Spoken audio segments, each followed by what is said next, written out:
ಮತದಿಕ್ಕನ್ನಡರೆ ಬೋಧಿಸುತ್ತ ಜನರ ವೇದಾಮತಿ ಕೆಡಿಸಿರುವ ಸಾಧುಗಳಿಗೆ ಮಣಿಯುವೆನೋ ಸಾಧುಗಳಿಗೆ ಮಣಿಯುವೆನೋ ನಿಜವನ್ನರಿಸುವ ಶ್ರೀ ನಿಜ ಗುಣಿಯ ಗ್ರಂಥವನ್ನು ನಿಜವಾಗಿ ನಿಜ ನೋಡ್ಮನ ಮುಳಗಿಸುವ ಸುಜನರಿಗೆ ನಿತ್ಯ ಧರಿಸುವೆನೋ ಸುಜನರಿಗೆ ನಿತ್ಯ ಧರಿಸುವೆನೋ ಬದ್ಧ ಜೀವರಿಗೆಲ್ಲ ಅದ್ವೈತ ಬೋಧನೆ ಸುಂದರನಾಗಿ ಗೈರ ಶ್ರೀ ಜನಿಸಿದ್ದ ಸಿದ್ಧರುಳರಿಗೆ ನತನಪ್ಪೇ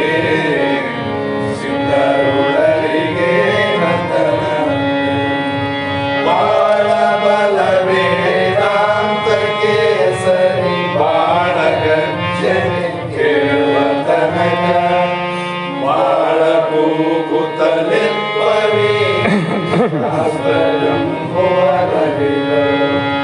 ಬಾಳ ಶಕ್ತಿಯ ಸುವ ಗರ್ಜನೆ ಬಾಳ ಕೇಳಿದ ಬಳಿಕ ಕೂಗವು ಬಾಳ ಕೇಳಲು ಬೇಕು ವೇದಾಂತೆಂಬ ಶಾಸ್ತ್ರವನ್ನು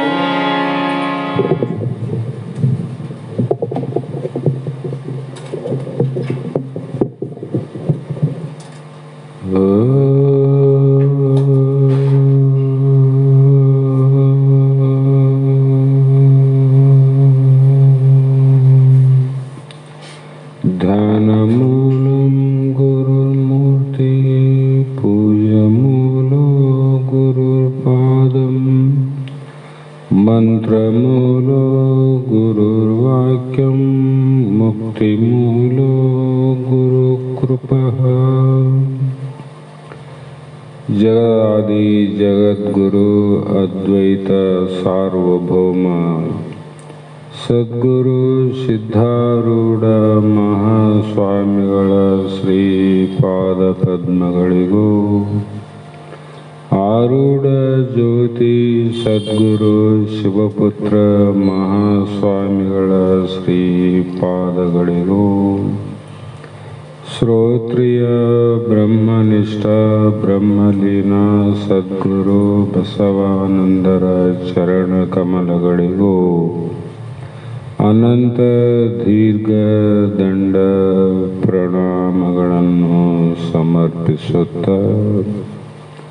ಸದ್ಗುರು ಸಿದ್ಧಲಿಂಗಪ್ಪ ತಾತ ಕಪಗಲ್ ಇವರನ್ನು ಮನದೋಳು ಧ್ಯಾನಿಸುತ್ತ ತಮ್ಮೆಲ್ಲರಿಗೂ ವಂದಿಸುತ್ತ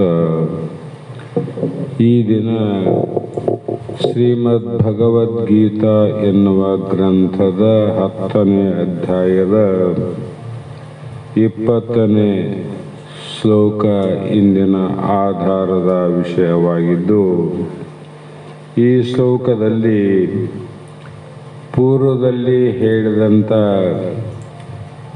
ಕ್ರಮವನ್ನು ಉಪಸಂಹಾರ ರೂಪದಲ್ಲಿ ಕೊನೆಯಲ್ಲಿ ಕೂಡ ಕ್ರಮವಾಗಿ ಹೇಳಿದ್ದನ್ನೇ ಮಧ್ಯಮ ಅಧಿಕಾರಿಗಳನ್ನು ಕುರಿತು ಅವರು ಉಪಾಸನೆ ಮಾಡುವುದಕ್ಕಾಗಿ ಮುಂದಿನ ಶ್ಲೋಕದ ವಿಚಾರವನ್ನು ಹೇಳಿದ್ದೇ ಪುನಃ ಪುನಃ ಹೇಳಬೇಕಾಗಿದೆ ಅಂತ ಅರ್ಥ. ಈ ಶ್ಲೋಕದಲ್ಲಿ ಅಹಂ ಆತ್ಮ ಘೋಡಾಕೇಶ ಸರ್ವಭೂತಾಯ ಸ್ಥಿತ ಅಹಂ ಆದಿ ಚ ಮಧ್ಯಮ ಚ ಭೂತಾನಾಂ ಅಂತಃ ಏವ ಚ ಅಂತ. ಅರ್ಥಾತ್ ಹೇ ಅರ್ಜುನ, ನಾನು ಎಲ್ಲ ಜೀವರಾಶಿಗಳ ಭೌತಿಕವಾದಂಥ ಶರೀರವುಳ್ಳಂಥ ಎಲ್ಲ ಶರೀರಗಳಲ್ಲಿ ನಾನು ಹೃದಯ ಅಂತರಾಳದಲ್ಲಿರುವ ಆತ್ಮನಾಗಿದ್ದೇನೆ. ಹೃದಯ ಅಂತರ ಆಳದಲ್ಲಿ. ಹೃದಯದ ಅಂತರ ಅಂದರೆ ಆ ಮನಸ್ಸಿನ ಎಲ್ಲವನ್ನ, ಬುದ್ಧಿ, ಚಿತ್ತ, ಅಹಂಕಾರ ಇವು ಮೇಲೆ ಅವ, ಅದರ ಒಳಗೆ ಆತ್ಮ ನೋಡ್ರಿ. ಹಾಗಾಗಿ ಒಳಗಿದ್ದೇ ನಿನ್ನ ಬುದ್ಧಿಯ ನಿಶ್ಚಯ ನಿರ್ಣಯವನ್ನ ಮತ್ತು ಚಿತ್ತದ ನೆನಪನ್ನ, ಮನಸ್ಸಿನ ಸಂಕಲ್ಪವನ್ನ ನಾನೇ ತಿಳಿಯುವನಾಗಿದ್ದೇನೆ ಅಂತ. ಯಾಕಂದ್ರೆ ನಾ ಒಳಗೀನಿ ಅಂತ. ಹಾಗಾಗಿ ಇಲ್ಲಿ ಎಲ್ಲ ಸಮಸ್ತ ಜೀವಿಗಳಿಗೆ ಆದಿಯೂ ನಾನು, ಮಧ್ಯನೂ ನಾನು, ಅಂತ್ಯವೂ ಸಹ ನಾನೇ ಆಗಿದ್ದೇನೆ. ಇವೆಲ್ಲ ಆದಿ ಎಲ್ಲ ಮನ, ಬುದ್ಧಿ, ಚಿತ್ತ, ಅಹಂಕಾರ, ಜೀವ ಜಗತ್ತು ಮೊದಲು ಇದ್ದಿಲ್ಲ ಅಂತ. ಮೊದಲು ಇದ್ದಿಲ್ಲಲ್ಲ, ಇವು ಇಲ್ಲದಾಗ ಕೂಡ ಇದ್ದವನು ನಾನು ಅಂತ. ಅರ್ಥಾತ್ ಈ ಭೌತಿಕ ದೇಹದ ಪ್ರಾಣಿ ಪ್ರಪಂಚ ಏನುಂಟಲ್ಲ, ಇವು ಇಲ್ಲದಾಗನೂ ನಾವಿದ್ದವರೇ. ಈಗ ಇದ್ದಂಥ ಮಧ್ಯಕಾಲದಲ್ಲಿಯೂ ನಾನು ಇದ್ದವನೇ. ಜಗತ್ತಿನ ಭೌತಿಕ ದೇಹ ನಾಶವಾದರೂ ಕೂಡ ನಾನು ಇರುವವನೇ.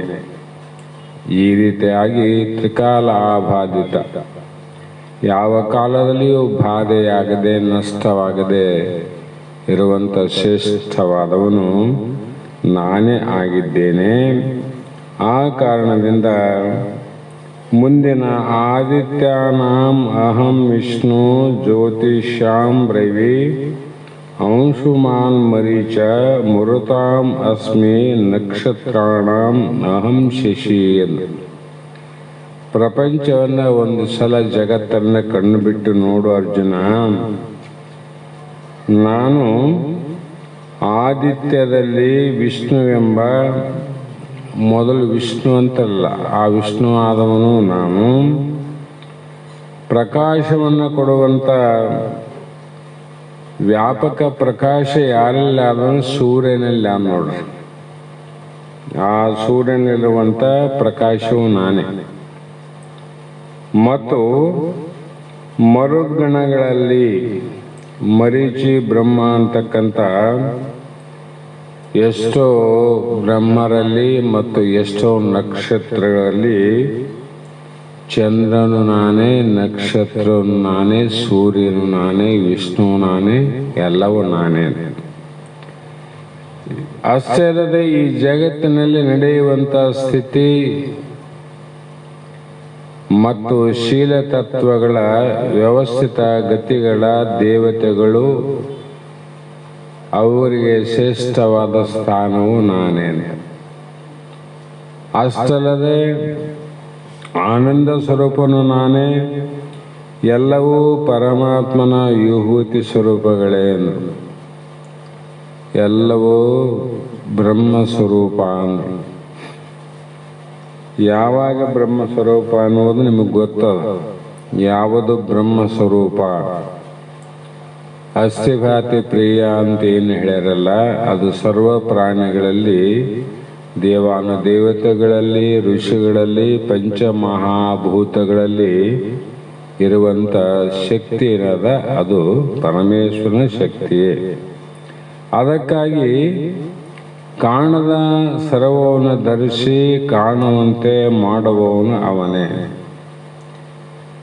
ಜಗತ್ತಿನಲ್ಲಿ ನಮಗೇನ ಕಾಣಬೇಕಾಗಿತ್ತು, ತೋರಬೇಕಾಗಿದ್ರೆ ಅವುಗಳು ನಾನು ಇಲ್ಲ ಅಂದರೆ ಅವು ಯಾವೂ ತೋರಂಗಿಲ್ಲ ಅಂತ. ಅದಕ್ಕಾಗಿ ಆತ್ಮನಿಂದ ಬೇರ್ಪಟ್ಟಂಥ ಭೌತಿಕ ದೇಹ ಕಾಣಲಾರ್ದಂಗೆ ಹೋಗ್ತಾವಲ್ಲ, ಹೋತಾವಿಲ್ಲ. ಮತ್ತೆ ಭೌತಿಕ ದೇಹ ಆತ್ಮನ ಸಂಬಂಧಿಯಾಗ ಕಾಣ್ತದಿಲ್ಲ, ಕಾಣ್ತದೆ. ಹಾಗಾಗಿ ಕಾಣುವುದಕ್ಕೂ ನಾನೇ ಕಾರಣ. ಅದಕ್ಕಾಗಿ ಇಲ್ಲಿ ಅಹಂ ಆದಿತ್ಯನಾಂ ವಿಷ್ಣು, ಆದಿತ್ಯರಲ್ಲಿ ವಿಷ್ಣು ಶ್ರೇಷ್ಠ ಅಂತ. ಉಳಿದವರು ಕೂಡ ಶ್ರೇಷ್ಠನೇ, ಅದರಲ್ಲಿ ಶ್ರೇಷ್ಠ ವಿಷ್ಣು, ಅವನು ನಾನು. ಜ್ಯೋತಿಷಾಂ ಅಂಶುಮಾನ್ ರವಿ, ಬೆಳಕುಗಳಲ್ಲಿ ಪ್ರಕಾಶಗಳಲ್ಲಿ ಎಲ್ಲ ಪ್ರಕಾಶದ ಕಿರಣಗಳಲ್ಲಿ ರವಿ ಅಂದರೆ ಸೂರ್ಯನು ಶ್ರೇಷ್ಠ. ಅಂದರೆ ಮರುದ್ಗುಣಗಳಲ್ಲಿ ನಾನು ಮರೀಚಿಯಾಗಿದ್ದೇನೆ. ನಕ್ಷತ್ರಾಣಂ ಶಶಿ ಅಸ್ಮಿ, ನಕ್ಷತ್ರಗಳಲ್ಲಿ ನಾನು ಚಂದ್ರ ಅನ್ನೋದು ಶ್ರೇಷ್ಠಲ್ಲ, ಎಲ್ಲ ನಕ್ಷತ್ರಗಳಲ್ಲಿ ಚಂದ್ರ ಶ್ರೇಷ್ಠ. ಅದೇ ಕಾರಣದಿಂದ ಮುಂದೆ ಆದಿತ್ಯನಾಂ ಆಯ್ತಲ್ಲಿ ಇದು ವೇದಾನಾಂ ಸಾಮ ವೇದೋ ಅಸ್ಮಿ, ದೇವಾನಾಂ ಅಸ್ಮಿ ವಾಸವ, ಇಂದ್ರಿಯಾಣಾಂ ಮನ ಚ ಅಸ್ಮಿ, ಭೂತಾನಾಂ ಅಸ್ಮಿ ಚೇತನ. ವೇದಗಳಲ್ಲಿ ಸಾಮವೇದ ಅನ್ನುವುದು ಋಗ್ವೇದ, ಯಜುರ್ವೇದ, ಸಾಮ ಅಥರ್ಣ ವೇದ ಅನ್ನುವಂಥ ಸಾಮವೇದವು ಕೂಡ ನಾನೇ ಆಗಿದ್ದೇನೆ. ವೇದವು ಕೂಡ ಯಾವ ಸ್ವರೂಪ ಅಂದರೆ ಪರಬ್ರಹ್ಮ ಸ್ವರೂಪ.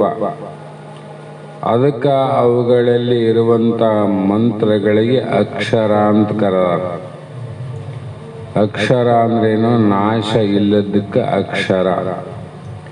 ನಾಶ ಬದಲಾವಣೆ ಯಾವಾಗ ಆಗ್ತದೆ ಅದು ಅಕ್ಷರ ಅಂತ. ಹಾಗಾಗಿ ವೇದಗಳಲ್ಲಿ ಸಾಮವೇದ, ದೇವತೆಗಳಲ್ಲಿ ಇಂದ್ರ, ಇಂದ್ರಿಯಗಳಲ್ಲಿ ಮನಸ್ಸು ಶ್ರೇಷ್ಠ. ನೋಡ್ರಿ, ಯಾಕೆ ಮನಸ್ಸು ಶ್ರೇಷ್ಠ ಅಂದರೆ ಇಂದ್ರಿಯಾಣ ಮನೋನಾಥ ಅಂತ ಹೇಳ್ತಾ ಬಂದವ ಶಾಸ್ತ್ರಗಳು. ಆ ಕಾರಣದಿಂದ ಇಲ್ಲಿ ಚೇತನ, ಪ್ರಾಣಿಗಳಲ್ಲಿ ಚೇತನ, ಇವೆಲ್ಲ ಒಂದೊಂದರಲ್ಲಿ ಒಂದು ಶ್ರೇಷ್ಠ ಹೇಗೆಯೋ ಅದೇ ರೀತಿ ಎಲ್ಲ ಪ್ರಾಣಿಗಳಲ್ಲಿ ಶ್ರೇಷ್ಠವಾದವನು ಯಾರು ಅಂದ್ರೆ ನಾನೇ ಅಂತ. ಚೇತನ ಅಂದರೆ ನಾನು, ಅರ್ಥಾತ್ ಜೀವನ ಶಕ್ತಿಯಾಗಿ. ಎಲ್ಲ ಪ್ರಾಣಿಗಳಿಗೆ ಶಕ್ತಿ ಇದ್ದಾಗ ಮಾತ್ರ ಚೀಲ ಎತ್ತೇವಿ ಕೊಡ ಎತ್ತನ ಗುಂಡಿ ಹತ್ತಾನೆಂದರೆ ಅದು ಶಕ್ತಿಯಿಂದ ಗುಂಡು ಎತ್ತಾನ, ಚೀಲ ಎತ್ತಾನ, ಏನಾದ್ರು ಎತ್ತಿ ಆಗ್ತಾನ. ಶಕ್ತಿ ಇಲ್ಲಂದ್ರೆ ಶಕ್ತಿಯು ನಾನೇ ಅಂತ. ನೀನಲ್ಲ, ಶಕ್ತಿ ನಾನು. ನನ್ನ ಶಕ್ತಿಯಿಂದ ನಿನ್ನ ದೇಹ ಸಾಮರ್ಥ್ಯ ಬಲವನ್ನು ತೆಗೆದುಕೊಂಡು ಬಲವಾದ ವಸ್ತುಗಳನ್ನು ಎತ್ತಬಹುದು, ಬಿಸಾಡಬಹುದು, ಕಿತ್ತಿ ಹಾಕ್ಬಹುದು. ಅಷ್ಟಕ್ಕೆಲ್ಲ ಕಾರಣ ನನ್ನ ಶಕ್ತಿಯೇ ಇದಕ್ಕೆ ಕಾರಣ ಅಂತ ಇಲ್ಲಿ ಹೇಳ್ತಾ ಬಂದು ಮುಂದೆ 23ನೇ ಶ್ಲೋಕದಲ್ಲಿ ರುದ್ರಾಣಾಂ ಶಂಕರ ಚ ಅಸ್ಮಿ ವಿತ್ತೇಶ ಯಕ್ಷ ರಕ್ಷಸಾಂ ವಸುನಾಂ ಪಾವಕ ಚ ಅಸ್ಮಿ ಮೇರು ಶಿಖರಿಣಾಂ ಅಹಂ ಅಂದ್ರು. ಅಂದರೆ ರುದ್ರಾಣಾಂ ಅಂತ ಹೇಳಿದಾಗ ಏಕಾದಶಿಯಲ್ಲಿ ರುದ್ರ ಶಂಕರ, ಯಕ್ಷ ರಾಕ್ಷಸರಲ್ಲಿ ಧನಾಧಿಪನಾದ ಕುಬೇರ. ಕುಬೇರನಂತ ಶ್ರೀಮಂತ ಯಾರಿಲ್ಲ. ಭಾಳ ಮಂದಿ ಏನು ಕುಬೇರನಷ್ಟು ಗಳಿಸಿದ್ದಾನೆ ನೀವನಂತಾರಲ್ಲ, ಭಾಳ ಸಂಪತ್ತಿನಲ್ಲಿ ಶ್ರೇಷ್ಠ. ಅಷ್ಟವಸ್ತುಗಳಲ್ಲಿ ಅಗ್ನಿ ಮತ್ತು ಶಿಖರಗಳಲ್ಲಿ ಅಂದರೆ ಪರ್ವತಗಳಲ್ಲಿ ಮೇರು ಪರ್ವತ ಶ್ರೇಷ್ಠ ಅಲ್ಲ. ಈ ಶ್ರೇಷ್ಠವಾದ ಎಲ್ಲವೂ ಕೂಡ ನಾನೇ ಆಗಿದ್ದೇನೆ. ನನ್ನ ಬಿಟ್ಟರೆ ಏನಿಲ್ಲ ಅಂತ. ಅದಕ್ಕೆ ಒಂದೇ ಅದು ಆ ಬಂಗಾರ ಬಿಟ್ಟರೆ ಆಭರಣದ ಏನಿಲ್ಲವೇ ಇಲ್ಲ. ಆದರೆ ವಿಚಾರ ಮಾಡಿ ಇದ್ರಾಗ ಬಂಗಾರನೇ ಆದಂತ ತಿಳ್ಕೋಬೇಕು ವಿನ ಅಲ್ಲಿ ನಾಮರೂಪ ಬಿಡಬೇಕಂತ. ಈ ರೀತಿಯಾಗಿ ಮುಂದೆ ಪುರೋಧಸಾಂ ಚ ಮುಖ್ಯಂ ಮಾಂ ವಿದ್ಧಿ ಪಾರ್ಥ ಬೃಹಸ್ಪತಿಂ ಸೇನಾನಿಯಂ ಅಹಂ ಸ್ಕಂದ ಸರಸಾಮ ಅಸ್ಮಿ ಸಾಗರ ಅಂತ ಇಲ್ಲಿ ಹೇಳ್ತಾ ಬಂದರು. ಅರ್ಥ ಏನಂದ್ರೆ, ಧರ ಧ್ರುವ ಸೋಮ ಅಂತಂದಾಗ ಶಕ್ತಿ, ಪ್ರಕಾಶ, ಚೇತನ ಮತ್ತು ಜಾಗೃತಿ ಅಂತ 4 ಭಾಗ ಮಾಡಿ, ಎಲ್ಲವುಗಳು ಸರ್ವರಿಗೂ ಅಗ್ನಿದೇವತೆಯಿಂದಲೇ ಪ್ರಾಪ್ತಿಯಾಗುತ್ತವೆ. ಅಗ್ನಿದೇವತೆಯು ಎಲ್ಲ ರೀತಿಯ ಕಟ್ಟಿಗೆಗಳನ್ನು ಭಸ್ಮ ಮಾಡುವಂತೆ, ಅಗ್ನಿದೇವತೆಯಲ್ಲಿ ಎಂಥ ಶಕ್ತಿ ಅಂದರೆ ಎಲ್ಲ ರೀತಿಯ ಕಟ್ಟಿಗೆಗಳನ್ನು, ಗಂಧದ ಕಟ್ಟಿಗೆನೇ ಇರಲಿ, ಆ ಕಳ್ಳಿ ಕಟ್ಟಿಗೆನಲ್ಲಿ, ಹಳೆ 10 ವರ್ಷದ ಕಟ್ಟಿಗೆನಲ್ಲಿ, ಹೊಸದಾಗಿ ಕಡಿದಂಥ ಇವತ್ತಿನ ಕಟ್ಟಿಗೆ ಇದ್ದರೂ ಕೂಡ ಎಲ್ಲವೂ ಕೂಡ ಭಸ್ಮ ಮಾಡುವಂತೆ ಸುಟ್ಟು ಬೂದಿ ಮಾಡ್ತದಿಲ್ಲ.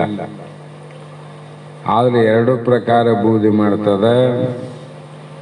ಪೂರ್ಣ ಒಣಗಿದ ಕಟ್ಟಿಗೆಗಳನ್ನು ತಕ್ಷಣದಲ್ಲೇ ಬೂದಿ ಮಾಡುವ ಶಕ್ತಿ ಆದ ಅಗ್ನಿಗೆ.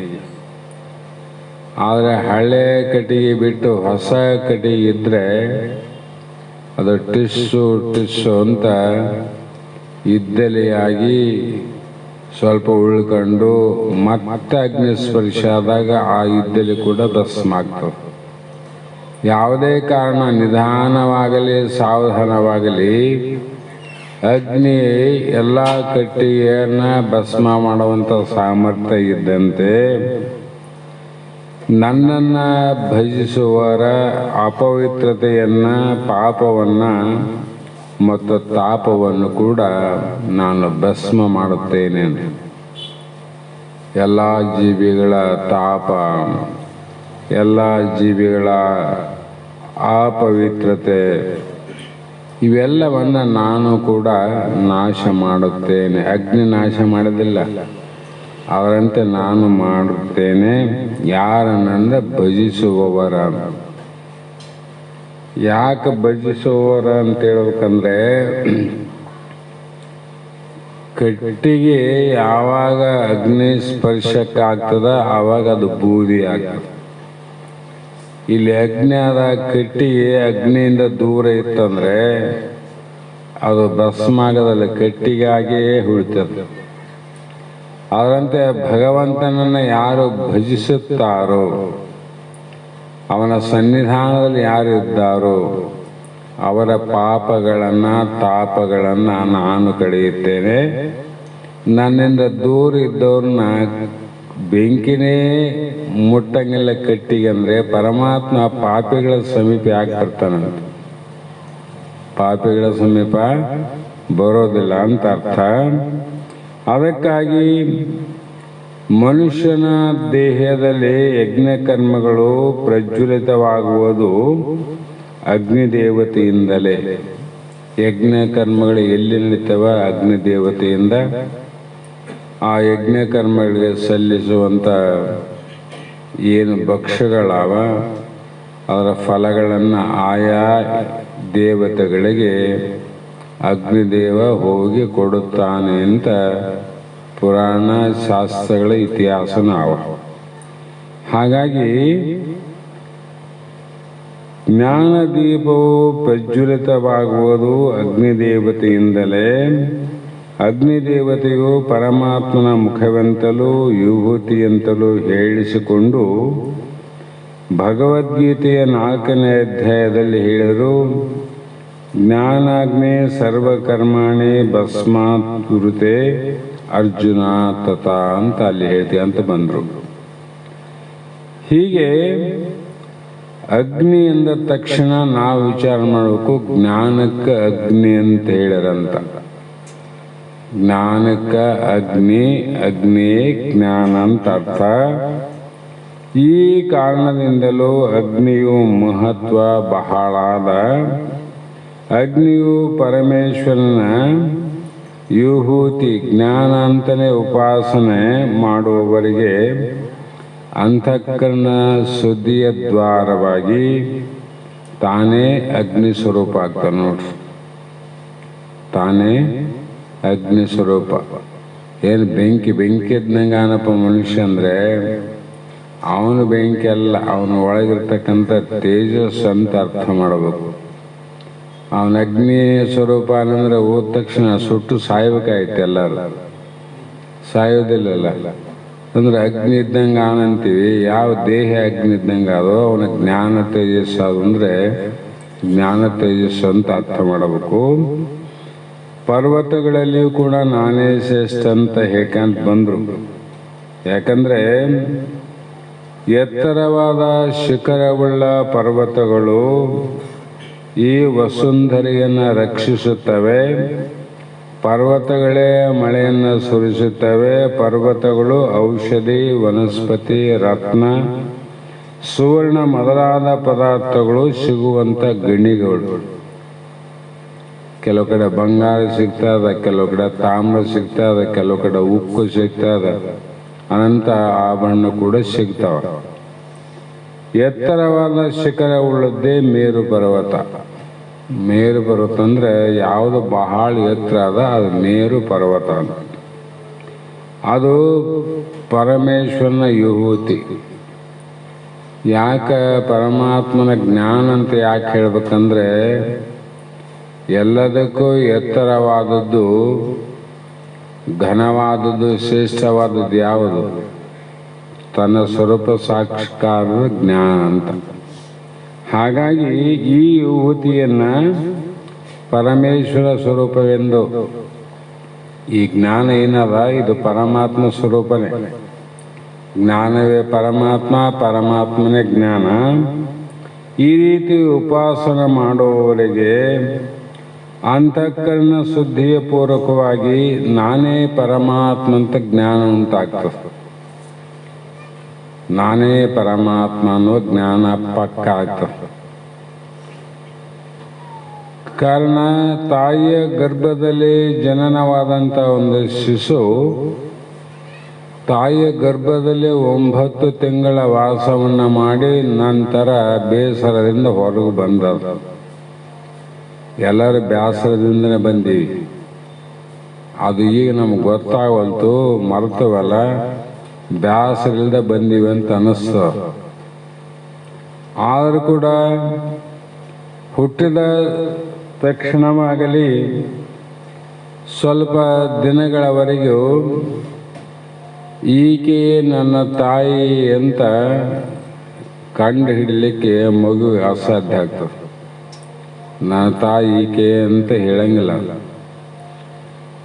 ಯಾವಾಗ ತಾಯಿ ತನ್ನ ಸಂಪರ್ಕವನ್ನು ಹೆಚ್ಚೆಚ್ಚು ಮಾಡಿದಂಗೆ, ಹೆಚ್ಚು ಹೆಚ್ಚು ಕಾಲವನ್ನು ಕೇಳಲಾರ್ದ ಹೋದಂಗೆ, ಹೆಚ್ಚು ಹೆಚ್ಚು ಪ್ರೀತಿ ಪ್ರೇಮವನ್ನು ಮಾಡಿದಾಗ ಗೊತ್ತಾಗ್ತದ ಆ ಮಗುವಿಗೆ ಈಕೆ ನನ್ನ ತಾಯಿ ಅಂತ. ತಾಯಿ ಗರ್ಭದಿಂದ ಬಂದದ, ತಾಯಿ ಯಾರಂದ್ರೂ ಗೊತ್ತಿಲ್ಲ. ಅದಕ್ಕೆ ಗೊತ್ತಾಗಬೇಕಾದ್ರೆ ಅದರ ಸಂಸ್ಕಾರ ಸಂಬಂಧ ಬೇಕು. ಹೀಗೆ ಮನುಷ್ಯರಿಗೆ ಅನುಭವ ಇದ್ದಿದ್ದೇ ಇಷ್ಟ ಅದ. ಮತ್ತೆ ಪರಮಾತ್ಮನಿಂದನೇ ಬಂದೀವಿ ನಾವೆಲ್ಲರೂ, ಬೇರೆ ಎಲ್ಲಿಂದ ಬಂದಿಲ್ಲ, ಪರಮಾತ್ಮನಿಂದ ಬಂದಿವಲ್ಲ.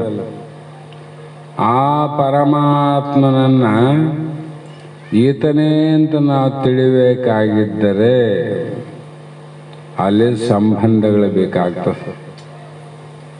ಸಂಬಂಧಕ್ಕೇನಾದ ಭಕ್ತಿ ಭಾವ ಅನುಕೂಲನೇ ಗುರು ಶಂಭುಲಿಂಗ. ಹಾಗಾಗಿ ಜ್ಞಾನದಿಂದ ಗೊತ್ತಾಗ್ತದೆ ಶಿಶುವಿಗೆ ತನ್ನ ತಾಯಿಯ ಆಳ, ತಾಯಿ ಗರ್ಭದಿಂದನೇ ಬಿಟ್ಟದ. ಇವತ್ತು ತಾಯಿ ಆಗಿಲ್ಲ, ಹೊಸದಾಗಿ. ಆದರೆ ಬಹುದಿನದ ನಂತರ ನಿಶ್ಚಯ ಆಗ್ತದೆ ಈಗಿನೇ ನನ್ನ ತಾಯಿ ಅಂತ. ಆವಾಗ ತನ್ನ ತಾಯಿಯನ್ನು ಬಿಟ್ಟು ಅಗಲಲಿಕ್ಕೆ ಮಗು ಅಳುತ್ತದೆ ನೋಡ್ರಿ. ಗೊತ್ತಿಲ್ಲದ ಸಂದರ್ಭದಲ್ಲಿ ಯಾರು ಎತ್ತಿಕೊಂಡ್ರು ಕೂಡ ಸುಮ್ಮನೆ ಇರ್ತದ. ಈಕೆ ತಾಯಿ ಇವರಲ್ಲ ಅಂತ ಗೊತ್ತಾದಾಗ ಬೇರೆಯವರ ಎತ್ತಿಕೊಂಡರೆ ಮಗು ಅಳ್ತದ, ತಾಯಿ ಆಶ್ರಯವನ್ನು ಬೇಕಂತ ಹೇಳ್ತದ, ಕೂಸುತ್ತವ ಅಂದ್ಬಿಡ್ತಾರೆ. ಅದೇ ರೀತಿಯಾಗಿ ಇಲ್ಲಿ ನಾವು ವಿಚಾರ ಮಾಡಿದಾಗ ನಮ್ಮ ಅಂತಃಕರಣ ಶುದ್ಧಿ ಆಗಬೇಕಾದ್ರೆ ಒಮ್ಮೆಲೆ ಜ್ಞಾನ ಆಗಿ ಪರಮಾತ್ಮನೇ ನಾನು ಈತನೇ ಪರಮಾತ್ಮ ಅಂತ ತಿಳಿಲಿಕ್ಕೆ ಕಷ್ಟ. ಬಹಳ ದಿನಗಳ ಕಾಲ ಸಂಬಂಧ, ಭಕ್ತಿಯ ಸಂಬಂಧ, ಪ್ರೇಮದ ಸಂಬಂಧ, ಜ್ಞಾನದ ಸಂಬಂಧ, ವಿಚಾರ ಸಂಬಂಧ ಆದಂಗೆಲ್ಲ ಗೊತ್ತಾಗ್ತದ ಪರಮಾತ್ಮ ಇವನೇ. ಗೊತ್ತಾಗ್ತಿಲ್ಲ. ಆವಾಗ ಮುಂದೆ ಏನಾಗ್ತದ ಅಂದ್ರೆ ಪುರೋಧಸಾಂ ಚ ಮುಖ್ಯಂ ಮಾ ವಿಧಿ ಪಾರ್ಥ ಬೃಹಸ್ಪತಿಂ ಸೇನಾನೀನಾಮಾಂ ಸ್ಕಂದ ಸರಸಾಮಸ್ಮಿ ಸಾಗರ. ಇಷ್ಟಲ್ಲದೆ ಪುರೋಹಿತರಿಗೆ ಪ್ರಾರ್ಥನೆಯಲ್ಲಿ ಮುಖ್ಯವಾದದ್ದು ಯಾರು ಅಂದರೆ ಬೃಹಸ್ಪತಿ, ಸೇನಾಪತಿಗಳಲ್ಲಿ ಸ್ಕಂದ, ಸರೋವರಗಳಲ್ಲಿ ಸಾಗರ ಶ್ರೇಷ್ಠ. ಪ್ರಾರ್ಥನೆಯಲ್ಲಿ ಯಾರು ಶ್ರೇಷ್ಠ ಅಂದರೆ ಪುರೋಹಿತರಂತಾರಲ್ಲ. ಅದಕ್ಕೆ ಇಲ್ಲಿ ಯಾವುದಾದ್ರೂ ಯಜ್ಞ ಯಾಗ ಒಳ್ಳೆ ಕಾರ್ಯದಲ್ಲಿ ಪುರೋಹಿತರನ್ನ ಯಾಕೆ ನೇಮಕ ಮಾಡ್ತಾರಂದ್ರೆ ಅವರು ಶ್ರೇಷ್ಠ ಅಂತ ಅವ್ರಿಗೆ ಗೊತ್ತಿದೆ ಅಂತಲ್ಲ. ಮಂತ್ರಗಳು, ಉಪಾಸನೆಗಳು, ಕರ್ಮಗಳು ಎಲ್ಲ ಗೊತ್ತಿರುವ ಕಾರಣ ಅವರಿಗೆ ಪುರೋಹಿತರು ಅಂತ ಕರೀತಾರೆ. ಮತ್ತೆ ಪುರೋಹಿತರಿಂದ ಏನಾಗ್ತದ, ಪೂಜಾರಿಗಳಿಂದ ಏನಾಗ್ತದ, ಭಕ್ತರಿಂದ ಏನಾಗ್ತದ ಅಂತ ಸ್ವಲ್ಪ ವಿಚಾರವನ್ನು ಮಾಡಿದರೆ, ಪುರೋಹಿತರು ದೇವತೆಗಳನ್ನ ಅವರು ಮಂತ್ರಗಳ ವೇದ ಘೋಷಗಳಿಂದ ಪುರೋಹಿತರು ಚಿಂತನೆ ಮಾಡುವಾಗ ಅಲ್ಲಿ ಏನಾಗ್ತದಂದ್ರೆ ಭಕ್ತರ ಭಾವನೆಗಳು ಭಗವಂತ ಕಡೆ ಹೋಗ್ತಾವ. ದೇವರಲ್ಲಿ ಶಕ್ತಿ ಎಷ್ಟೇ ಇರಲಿ ಇಲ್ಲದೆ ಇರಲಿ, ದೇವರಿಗೆ ಶಕ್ತಿಯನ್ನು ತುಂಬೋರು ಯಾರು? ಪೂಜಾರಿಗಳಂತ. ಪೂಜಾರಿಗಳು ಎಷ್ಟು ನಿಷ್ಠೆಯಿಂದ, ಎಷ್ಟು ಶ್ರದ್ಧೆಯಿಂದ, ಎಷ್ಟು ಅಲಂಕಾರದಿಂದ, ಯಾವ್ಯಾವ ರೀತಿ ಅವರು ಅನುಷ್ಠಾನ ಮಾಡ್ತಾರೆ ಅದರ ಪ್ರಕಾರ ಹೋದಂಥ ಭಕ್ತನಿಗೆ ಭಾವನೆಗಳು ಬದಲಾವಣೆ ಆಗ್ತಾವೆ. ನೋಡಿರ್ಬೇಕಿದ್ರೆ ಎಲ್ಲ ಕಡೆ ದೇವ್ರಿರ್ತಾವ, ಹೋಗ್ರಿ ಅಣ್ಣೇಶ್ವರಿ ಮುಂದಕ್ಕೆ ಹೋಗಿಬಿಡ್ತೀರಿ. ಪೂಜಾರಿಗಳು ಪುರೋಹಿತರು ಇರುವಂಥ ದೇವಸ್ಥಾನ ಹೋದಾಗ ಆ ದೇವರಲ್ಲಿ ಹಿಂಗಂದು ನೀವು ಹೋಗಿ ಬರಂಗಿಲ್ಲ ಅಲ್ಲಿ. ಯಾಕಂದ್ರೆ ಅಲ್ಲಿಯ ಭಾವನೆಗಳು ನಮ್ಮನ್ನು ಹಿಡಿದಾಕಿ ಆ ದೇವರಲ್ಲಿ ಒಂದು ದಿವ್ಯವಾದ ಶಕ್ತಿ ಇದೆ ಅಂತ ಅನುಭೂತಿ ಬರ್ತದೆ. ಅದೇ ಪ್ರಕಾರವಾಗಿ ಇಲ್ಲಿ ಪುರೋಹಿತನು ವೇದಾಂಗಗಳ ವಿದ್ಯೆಗಳಲ್ಲಿ ಕುಶಲನು, ತತ್ವಜ್ಞನು ಮತ್ತು ಜಪ, ಹೋಮ, ಪಾರಾಯಣಗಳನ್ನು, ರಹಸ್ಯಗಳನ್ನು ಬಲ್ಲವನು. ಅವರುಗಳ ರಹಸ್ಯ ಅವನಿಗೆ ಗೊತ್ತಿರ್ತದ. ಯಾರಿಗೆ? ಪುರೋಹಿತಗ. ತಾನು ಕರ್ಮಗಳ ರಹಸ್ಯವನ್ನು ತಿಳಿದು ಮತ್ತೊಬ್ಬರಿಂದ ಕರ್ಮವನ್ನು ಮಾಡಿಸುವನು. ತಾನು ಆ ಕರ್ಮದ ರಹಸ್ಯ ತಿಳ್ಕೊಂಡು ಮತ್ತೊಬ್ಬರಿಂದ ಕರ್ಮ ಮಾಡಿಸ್ತಾನ. ಇತಿಗ ಪುರೋಹಿತ ಅಂತ ಕರೆದರು. ಪುರೋಹಿತನು ತನ್ನನ್ನು ಸೇವಿಸುವವರೆಗೆ ಸುಖ ಶಾಂತಿಗಳನ್ನುಂಟು ಮಾಡಲು ಸಮರ್ಥನು. ನಾವು ಮೊದಲೇ ಹೇಳಿದ್ನಲ್ಲ, ಅದನ್ನೇ ಹೇಳಿರಲ್ಲಿ ಕುಲಧರ್ಮಗಳ ರಕ್ಷಣೆಯನ್ನು ಮಾಡುತ್ತಾ ಸರ್ವರಿಗೂ ಜ್ಞಾನದಾತನಾಗುತ್ತಾನೆ. ಪುರೋಹಿತ ಇವು ವಾಚಾರ್ಥ. ಈ ದೇಹೇ ನವರಂಧ್ರಪುರೇ ಇದು ಲಕ್ಷ್ಯಾರ್ಥ. ಹೌದಲ್ರಿ? ಈ ಪುರೋಹಿತ, ಹಿತ ಅಂದರೆ ಶಾಂತಿ, ಸುಖ, ಸಮಾಧಾನ ಅಂತ ಆಯ್ತಲ್ಲ. ಈ ದೇಹದಲ್ಲಿ ಇದ್ದುಕೊಂಡು ಸರ್ವ ಜೀವಿಗಳಿಗೆ ಸುಖ, ಶಾಂತಿ, ಆನಂದವನ್ನು ಕೊಟ್ಟು ಅವರನ್ನು ರಕ್ಷಣೆ ಮಾಡುವವನಿಗೆ ಪುರೋಹಿತ ಅಂತ ಪಿಂಡಾಂಡದಲ್ಲಿ, ಬ್ರಹ್ಮಾಂಡದಲ್ಲಿ ಅಲ್ಲಿ. ಮತ್ತು ಪುರೋಹಿತ ಯಾರಾದ್ರೂ ಈಗ ನೀನೇ ಪುರೋಹಿತನೋ? ನಿನ್ನ ಬಿಟ್ಟು ಯಾರು ನಾರಿಲ್ಲಿ ಇಲ್ಲ. ಆದರೂ ಕೂಡ ಋಗ್ವೇದದಲ್ಲಿ ಅನಂತ ರೀತಿಯಾಗಿ ಹೇಳಿದರೂ ಕೂಡ ಬೃಹಸ್ಪತಿಯು ಇಂದ್ರನ ಪುರೋಹಿತನು. ದೇವೇಂದ್ರನ ಪುರೋಹಿತ ಯಾರು ಅಂದರೆ ಬೃಹಸ್ಪತಿ ಆಚಾರ್ಯ. ನಾವು ಕುಲದ ಗುರುಗಳಂತೀವಿ, ಮನೆ ಗುರುಗಳಂತೀವಲ್ಲ, ಅದರಂಗೆ ಅವರಿಗೆ ಇವನು ಪುರೋಹಿತರಲ್ಲಿ ಸರ್ವಶ್ರೇಷ್ಠನು ಬೃಹಸ್ಪತಿಯು. ವಿದ್ಯೆ, ಜ್ಞಾನ ಮತ್ತು ಶಕ್ತಿಗಳಲ್ಲಿ ಇವನಿಗೆ ಸಮಾನವಾದ ಪುರೋಹಿತರು ಯಾರೂ ಇರಲಿಲ್ಲ ಆಗಿನ ಕಾಲದಲ್ಲಿ. ಆತ್ಮನ ಶಕ್ತಿ ಕೇಂದ್ರದಲ್ಲಿ ಪುರೋಹಿತನು, ಅದನ್ನೇ ಹೇಳಬೇಕಾದ ಮತ್ತೆ ಒಂದು ಕಿರಣ ಮಾತ್ರ. ಅವನು ದೇವತೆಗಳಿಗೆಲ್ಲ ಆಚಾರ್ಯನಾಗಿದ್ದಾನೆ. ಬೃಹಸ್ಪತಿಯು ಆಧ್ಯಾತ್ಮದಲ್ಲಿ ಬುದ್ಧಿಯ ಅಧಿದೇವತೆ. ಬೃಹಸ್ಪತಿ ಬುದ್ಧಿಯ ಅಧಿದೇವತೆ. ಒಳಗಡೆ ಬುದ್ಧಿಗೆ ನಾವು ಬಹಳಷ್ಟು ಪ್ರಪಂಚದ ವಿವೇಕ ಆಗಲಿ, ಪಾರಮಾರ್ಥದ ವಿವೇಕ ನಮಗೆ ಬಂದಿದೆ ಅಂದರೆ ಬೃಹಸ್ಪತಿಯಿಂದಲೇ ದೊರಿಬೇಕು ವಿನ ಬುದ್ಧಿಯಿಂದಲ್ಲ. ಯಾಕಲ್ರಿ ಅಂದರೆ ಸರ್ವ ಜೀವಿಗಳಿಗೆ ಮೊನ್ನೆನೇ ಹೇಳಿನಿ, ಇರುವೆಯಲ್ಲಿ ಎಂಥ ಅದ್ಭುತವಾದ ಬುದ್ಧಿ ಆದ. ಗುಬ್ಬಿಯಲ್ಲಿ, ಗಿಳಿಯಲ್ಲಿ, ಮೃಗಗಳಲ್ಲಿ ಬುದ್ಧಿ ಆದಿಲ್ಲ. ಆದರೂ ಕೂಡ ಈ ವಿವೇಕ ಅನ್ನುವಂಥದ್ದು ಅವುಗಳಿಗೆ ಇಲ್ಲ. ಉಳಿದ ಪ್ರಾಣಿ ಪಕ್ಷಿಗಳಿಗಿಲ್ಲ. ಆದರೆ ಮಾನವನಿಗೆ ಮಾತ್ರ ಬುದ್ಧಿಯಲ್ಲಿ ವಿಶೇಷವಾಗಿದೆ. ವಿಶೇಷ ಆಗೋ ಕಾರಣ ಏನಂದರೆ ಅದಕ್ಕೆ ಅಧಿದೇವತೆ ಬೃಹಸ್ಪತಿ ಅಂತ. ಬೃಹಸ್ಪತಿ ಅಧಿದೇವತೆಯಿಂದ ವಿವೇಕ ಮಾನವನಿಗೆ ವಿಚಾರ ಆಗ್ತದೆ.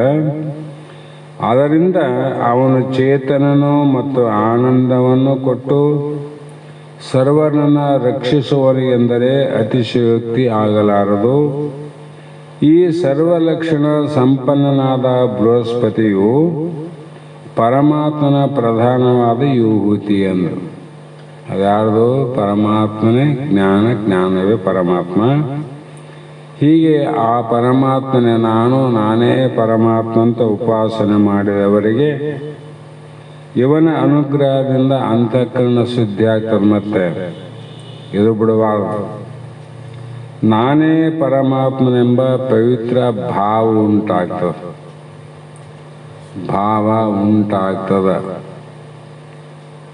ಯಾಕಂದರೆ ಕೆಲವು ಸಮಯದಲ್ಲಿ ಕೆಲವು ಸ್ತ್ರೀಯರಿಗೆ ವಿಶೇಷವಾದ ಭಾವನೆಗಳು ತೋರ್ತವೆ. ಅವರಿಗೆ ಗರ್ಭ ನಿಲ್ಲುವಂಥ ಸಮಯ ಪ್ರಾರಂಭ ಆಯಿತು ಅಂದರೆ ಕೆಲವು ವಿಶೇಷವಾದ ಲಕ್ಷಣಗಳು, ವಿಶೇಷವಾದ ಭಾವನೆಗಳು ತೋರ್ತವೆ. ಆದ್ದರಿಂದ ನನ್ನಲ್ಲಿ ಏನೋ ವ್ಯತ್ಯಾಸ ಆಗಿದೆ ಅಂತ ನಂತರ ದಿನಗಳಲ್ಲಿ ಲೆಕ್ಕ ಇಡ್ತಾರ. ಇಲ್ಲ, ಇಲ್ಲಿ ಗರ್ಭಿಣಿ ಇದ್ದಾಳೆ ಅಂತ.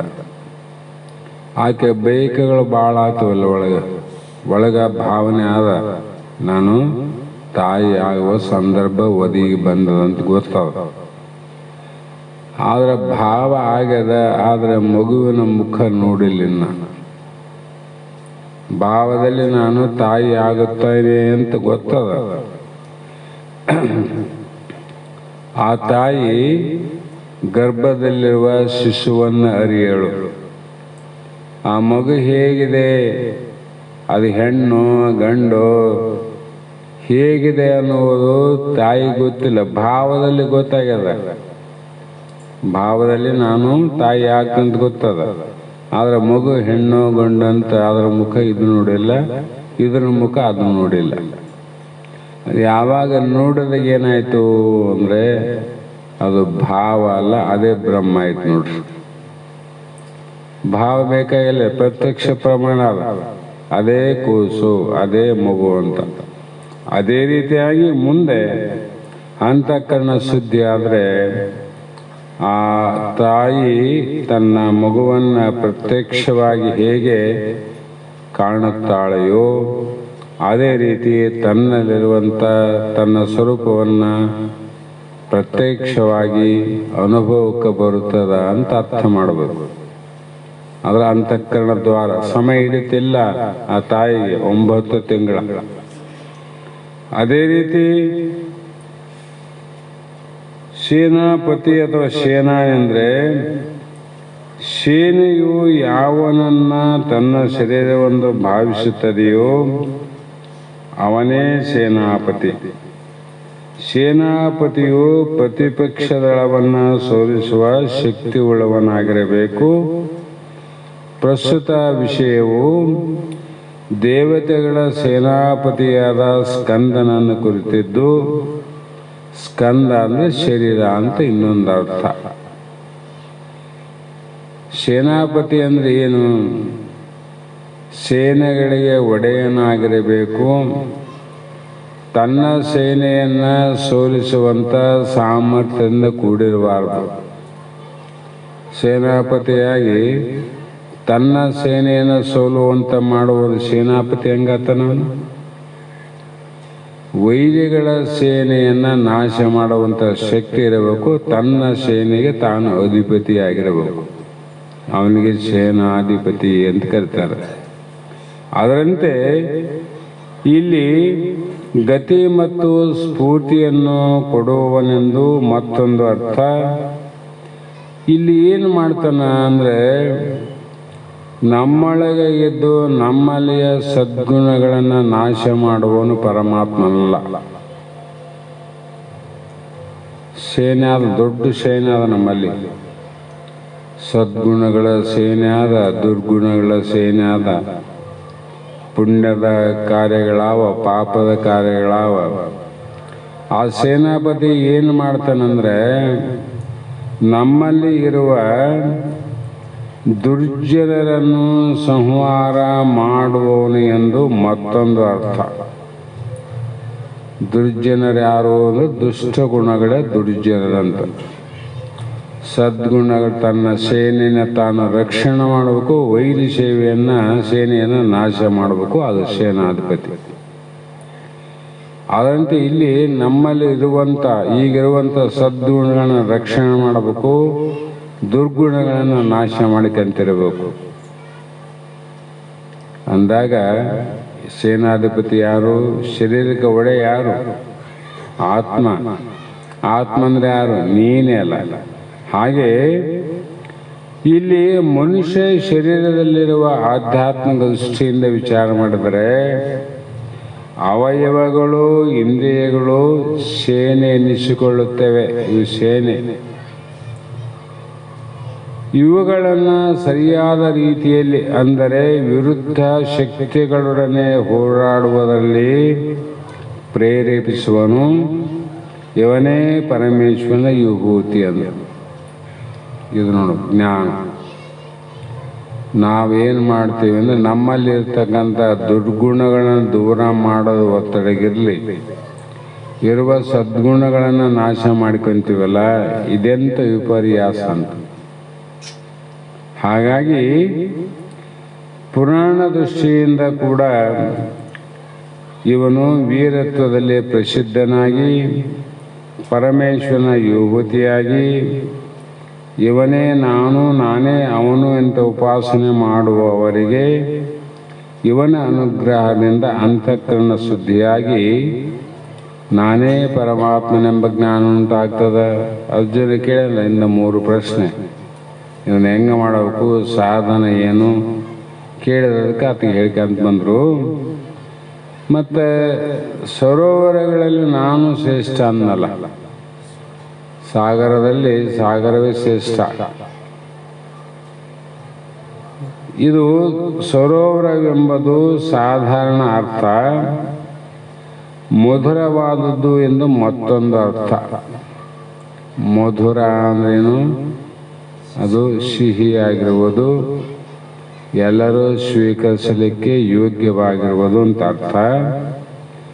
ಸರೋವರಗಳಲ್ಲಿ ಸಮುದ್ರವು ಅತ್ಯಂತ ವಿಶಾಲವಾದುದು. ಅತ್ಯಂತ ವಿಶಾಲವಾದದ್ದು ಯಾವ? ನದಿಗಳಲ್ಲ, ಸರೋವರಗಳಲ್ಲ, ಸಮುದ್ರಗಳು ಅಂತ. ಮತ್ತು ಅದು ವಿಶಾಲವಾಗಿದೆ, ಅಷ್ಟೇ ಗಾಂಭೀರ್ಯದಿಂದ ಕೂಡ ನೋಡು ಸಮುದ್ರ. ಎಂಥ ಬಲಶಾಲಿ ಭೀಮನ ಶಕ್ತಿ ಉಳ್ಳವರು ಸಮುದ್ರಕ್ಕೆ ಹೋದರೂ ಕೂಡ ಸಮುದ್ರದ ಅಲೆಗಳ ಗಾಂಭೀರ್ಯತೆಗೆ ಆತ ದಡ ಸೇರುವ ಪ್ರಯತ್ನ ಮಾಡ್ತಾನೆ ವಿನ ಸಮುದ್ರ ಸೇರುವ ಪ್ರಯತ್ನ ಮಾಡಂಗಿಲ್ಲ. ಅದ್ರ ಗಾಂಭೀರ್ಯತೆ ಹಂಗಿರ್ತದೆ, ಶಕ್ತಿ ಹಂಗಿದೆ ಅಂತ. ಹೀಗೆ ಅದು ಗಂಭೀರತೆಯಲ್ಲಿಯೂ ವಿಶಾಲತೆಯಲ್ಲಿಯೂ ತನ್ನ ಮರ್ಯಾದೆ ಪಾಲನೆಯಲ್ಲಿಯೂ ಪ್ರಸಿದ್ಧವಾಗಿದೆ. ಮರ್ಯಾದೆ ಪಾಲನೆಂದ ನೋಡ್ರಿ, ಆ ಸಮುದ್ರ ತನ್ನಲ್ಲಿ ಯಾರು ಮುಳುಗ್ತಾರೆ ಆ ಮುಳುಗಿದವರ ಶರೀರದ ಭಾಗಗಳನ್ನು ಇನ್ನೊಬ್ಬರಿಗೆ ಕಾಣಲಾರ್ದಂಗೆ ಕಾಪಾಡ್ತದ. ನೀವು ಬಟ್ಟೆ ಹಾಕೊಂಡವರು ಆ ದಿಗಂಬರ ನೀರು ಕಾಣ್ತದಲ್ಲಿ ಅಂದ್ರೆ ಅದು ಶಕ್ತಿ ಆದಂತ ಆಯ್ತಲ್ಲ, ಮರ್ಯಾದೆ. ಹಾಗಾಗಿ ಇಲ್ಲಿ ಮನುಷ್ಯನನ್ನ ಅಳೆಯಬೇಕಾದರೆ ಸಮುದ್ರದ ಉಪಮಾನವನ್ನು ಕೊಡುವುದುಂಟು. ಯಾಕಂದ್ರೆ ಇಂಥ ಸಮುದ್ರವು ಪರಮೇಶ್ವರನ ವಿಭೂತಿ. ಭಾಳಷ್ಟು ಜನ ಏನಪ್ಪ ಸಮುದ್ರ ಇದ್ದಂಗೆ ನೋಡು ಮನಸ್ಸು ಅಂತಾರಿಲ್ಲ. ಅಂದರೆ ಅದು ಎಷ್ಟು ವಿಶಾಲವಾಗಿ ಅವರಲ್ಲಿ ಹೃದಯ ತುಂಬಿದಂತ ಅರ್ಥ ಮಾಡಬೇಕು. ಹಾಗಾಗಿ ಈ ವಿಭೂತಿಯನ್ನು ವಿಚಾರ ಮಾಡುವರು ಕೂಡ ಅಂತಃಕರಣ ಶುದ್ಧಿಯಾಗಿ ಬ್ರಹ್ಮಜ್ಞಾನ ಉಂಟಾಗ್ತದೆ. ಅಂದ್ರೆ ಪರಂಪರ ಸಾಧನೆಗಳನ್ನು ಹೇಳ್ತಾ ಬಂದರು. ಇಲ್ಲಿ ಅನಂತ ರೀತಿಯನ್ನ ಮತ್ತೆ ಮುಂದೆ ಹೇಳ್ತಾ ಯಜ್ಞಗಳಲ್ಲಿ ಮತ್ತು ವಾಣಿಗಳಲ್ಲಿ ಋಷಿಗಳಲ್ಲಿ ಯಾಕೆ ನಾನು ಶ್ರೇಷ್ಠ ಅಂದರೆ ಅದಕ್ಕೊಂದೊಂದು ವಿಚಾರವನ್ನು ಹೇಳ್ತಾ ಬಂದಾರ. ಹೀಗೆ ಇವತ್ತಿನ ಶಾಸ್ತ್ರವನ್ನು ಇಲ್ಲಿಗೆ ವಾಕ್ ಪುಷ್ಪಗಳನ್ನು ಗುರುಪಾದಕ್ಕೆ ಸಮರ್ಪಿಸಿ ನಾವು ನೀವು ಧನ್ಯರಾಗೋಣ ಅನ್ನುವ ಮಾತನ್ನು ಹೇಳ್ತಾ, ಮಂಗಲಕ್ಕಿಂತ ಮುಂಚಿತವಾಗಿ ಈಗಾಗಲೇ ತಮ್ಮೆಲ್ಲರಿಗೂ ಗೊತ್ತಿದ್ದಂತೆ ನಾವು ಖಿಮ್ಲಾಪುರದ ಶ್ರೀಮಠದ ಶಿಷ್ಯ ವರ್ಗದ ಸಮೂಹದಲ್ಲಿ ಒಂದು ಮದುವೆ ಕಾರ್ಯಕ್ರಮ ಇದ್ದ ಕಾರಣ ಆ ಕಾರ್ಯಕ್ಕೆ ನಾವು ಹೋಗಲೇಬೇಕಾದ ಅನಿವಾರ್ಯ ಕಾರಣದಿಂದ ನಾವು ನಾಳೆ ಸಾಯಂಕಾಲ ಅಥವಾ ನಾಡದಾಗಲಿ 6ನೇ ತಾರೀಕು 7ನೇ ತಾರೀಕು ಅಂತ ಅಂದ್ಕೊಂಡಿವಿ. ಒಟ್ಟು 8ನೇ ತಾರೀಕಿಗೆ ನಾವು ಅಲ್ಲಿ ಇರಬೇಕಾಗಿದೆ. ಆ ಕಾರಣದಿಂದ ನಾವು ಹೋದ ಮೇಲೆ ಆ ಕಾರ್ಯವನ್ನು ಮುಗಿಸ್ಕೊಂಡು ಮತ್ತೆ ವಾಪಸ್ ಬರೋರಿದ್ದೀವಿ. ಬಂದ ನಂತರ ಕೂಡ ಇಲ್ಲಿ ಕೂಡ ಬಹಳಷ್ಟು 8ನೇ ತಾರೀಕು 9ನೇ ತಾರೀಕು 10ನೇ ತಾರೀಕಿನ ಪರ್ಯಂತರ ನಮ್ಮ ಬಳಗದವರಲ್ಲಿ ಗೃಹ ಪ್ರವೇಶ ಮತ್ತು ಯಾವ ಅಕ್ಷತಾ ಕಾರ್ಯಕ್ರಮಗಳು ಬಹಳಷ್ಟು ಇರೋ ಕಾರಣದಿಂದ ನಾವು ಎಷ್ಟು ಸಾಧ್ಯ ಆಗ್ತದ, ಎಲ್ಲೆಲ್ಲಿಗೆ ಬರೋಕ್ಕಾಗ್ತದ, ಎಲ್ಲೆಲ್ಲಿ ಹೋಗ್ಲಿಕ್ಕೆ ಆಗ್ತದ ಅನ್ನುವಂಥ ಸಂದರ್ಭ ಅನುಸಾರವಾಗಿ ಹೋಗಿ ಬರುವಂಥ ಒಂದು ವಿಚಾರವನ್ನು ಮಾಡುತ್ತೇವೆ ಅಂತ ನಿಮಗೆ ಹೇಳ್ತಾ, ನಾವು ಹೋಗಿ ಬರುವ ತನಕ ಈ ಶಾಸ್ತ್ರವನ್ನು ಇಲ್ಲಿದ್ದವರು ಬಹುಶಃ ಭಾಳಷ್ಟು ನನಗೆ ಅನಿಸೋ ಮಟ್ಟಿಗೆ ಗುಡಬೇರು ಸ್ವರೂಪಕ್ಕೆ ಬೀಳ್ತದಂತ ಅನ್ನಿಸ್ತದೆ. ಕಾರಣ ಏನಂದರೆ ನಮ್ಮ ಬಸವರಾಜ ತೋಟಿ ಸಾಹೇಬರವರು ಬಹು ದಿನದ ಒಂದು ಕನಸು ಇರಲಿ ಅಥವಾ ಅವರ ಇಚ್ಛೆ ಇರಲಿ ಇಲ್ಲದೆ ಇರಲಿ, ಅದು ಯುಗಾನುಯುಗ ಸಂಬಂಧದಿಂದ ಅವರು 9ನೇ ತಾರೀಕಿಗೆ ಅವರ ಕುಟುಂಬ ಸಹಿತವಾಗಿ, ಕುಟುಂಬ ಅಂದರೆ ಅವ್ರ ಮನೆಯವರು, ಅವರು ಬೆಂಗಳೂರಿಗೆ ಹೋಗ್ತಾರೆ. ಬೆಂಗಳೂರಿಂದ 12ನೇ ತಾರೀಕಿಗೆ ಯಾವ ರಾಮ ಮಂದಿರ ಆಯ್ತಲ್ಲ, ಅದು ಯಾವುದು, ಅಯೋಧ್ಯ. 12ನೇ ತಾರೀಕಿಗೆ ಬೆಳಗ್ಗೆ ವಿಮಾನದಿಂದ ಅಯೋಧ್ಯೆಗೆ ಹೋಗಿ, ಅಯೋಧ್ಯೆಯಿಂದ ಮತ್ತೆ ಕಾಶಿಗೆ ಹೋಗಿ, ಕಾಶಿಯಿಂದ ಮತ್ತೆ ಅಕ್ಕಪಕ್ಕ ಇರ್ತಕ್ಕಂಥ ಕೆಲವು ಕ್ಷೇತ್ರಗಳನ್ನು ನೋಡಿ ಮರಳಿ 15ನೇ ತಾರೀಕಿಗೆ ವಾಪಸ್ಸು ಬೆಂಗಳೂರಿಗೆ ಬರ್ತಾರೆ. ಅವರ ಜೊತೆಯಲ್ಲಿ ಅವರ ಮಗಳಾದ ಶ್ರೀಮತಿ ಶಶಿಕಲಾ, ಶ್ರೀ ಬಸವರಾಜ ಮತ್ತು ಅವರ ಕುಟುಂಬವೂ ಸಹ ಹೋಗುವ ಒಂದು ವಿಚಾರ ಇದ್ದು, ಅವರು ಕೂಡ ಕಾಶಿ ಯಾತ್ರೆಗೆ ಹೋಗೋರಾರ. ಆ ಕಾಶಿ ಯಾತ್ರೆಗೆ ಹೋಗುವಂಥ ಎಲ್ಲರಿಗೂ ಕೂಡ, ಅವರ ಕುಟುಂಬ ವರ್ಗದವರಿಗೂ, ಸಾಹೇಬರಿಗೂ ಮತ್ತು ಅವರ ಕುಟುಂಬಕ್ಕೂ ಕಾಶಿ ವಿಶ್ವನಾಥ ಆದಿಯಾಗಿ ಸದ್ಗುರು ಸಿದ್ಧಾರೂಢ ಬಸವಾನಂದರು ಅವರ ಯೋಗಕ್ಷೇಮವನ್ನು ಕಾಪಾಡಲಿ ಅಂತಕ್ಕಂಥ ಮಾತನ್ನು ಹೇಳ್ತಾ ಮಂಗಲವನ್ನು ಹೇಳ್ರಿ.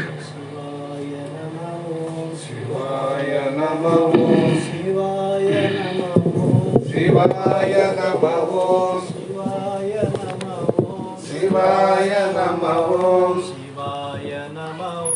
ಶಿವಾಯ ನಮಃ ಶಿವಾಯ ನಮಃ ಶಿವಾಯ ನಮಃ ಶಿವಾಯ ನಮಃ ಶಿವಾಯ ನಮಃ ಶಿವಾಯ ನಮಃ ಶಿವಾಯ ನಮಃ ಗುರುನಾಥ ಜೈ ಗುರು ಜೈ ಗುರು ಜೈ ಗುರುನಾಥ ಜೈ ಗುರು ಜೈ ಗುರು ಜೈ ಗುರುನಾಥ. ಆರತಿಯನ್ನು ಬೆಳಗುವೇನು ಸಿದ್ಧಾರೂಢಗೆ, ದರೆಯ ಜನರ ದುಃಖವ ಕಳೆವ ಶಿವನ ರೂಪಗೆ. ಆರತಿಯನ್ನು ಬೆಳಗುವೆನು ಸಿದ್ಧಾರೂಢಗೆ, ದರೆಯ ಜನರ ದುಃಖವ ಕಳೆವ ಶಿವನ ರೂಪಗೆ.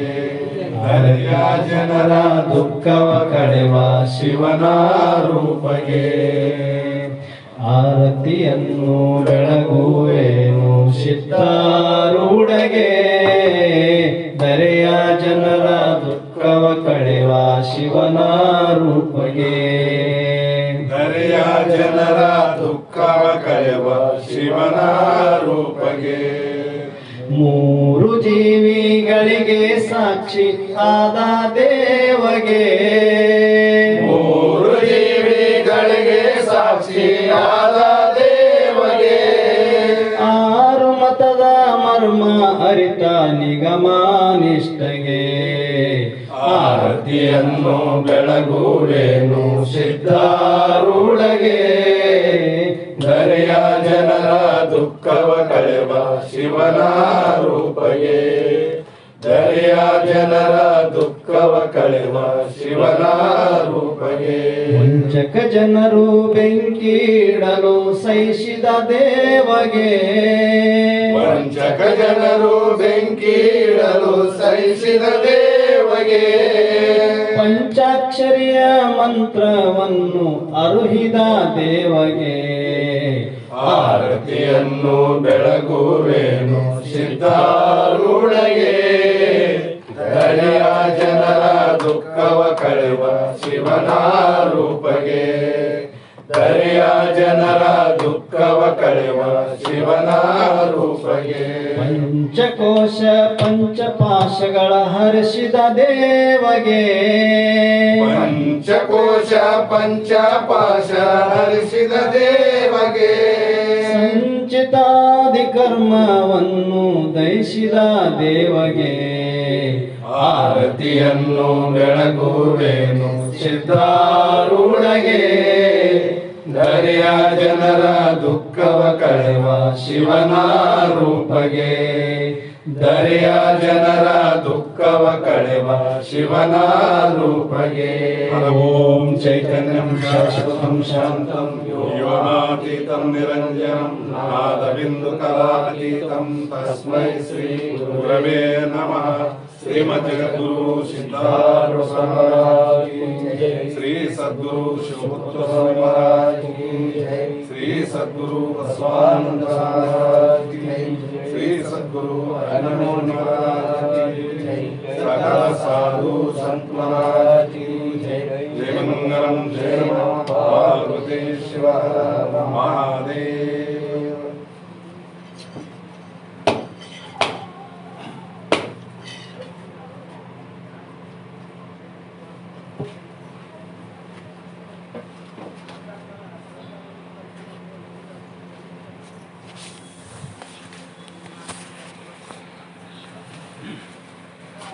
Good.